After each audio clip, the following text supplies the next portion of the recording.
Rajya Sabha MP W.R. Kharluki has called upon the Central Library of Nehu to initiate projects in the area of digital archiving of knowledge pertaining to the state of Meghalaya and the Northeast as a whole.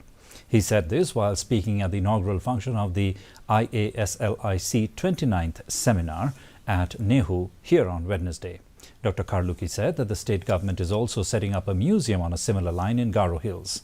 He also pointed out that it will be of great help if assistance could be given by the Central Library of Nehu in this initiative of the Meghalaya government. I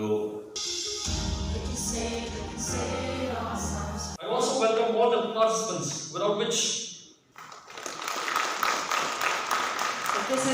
And for your information, the government of Meghalaya is going to start a museum in Garo Hills.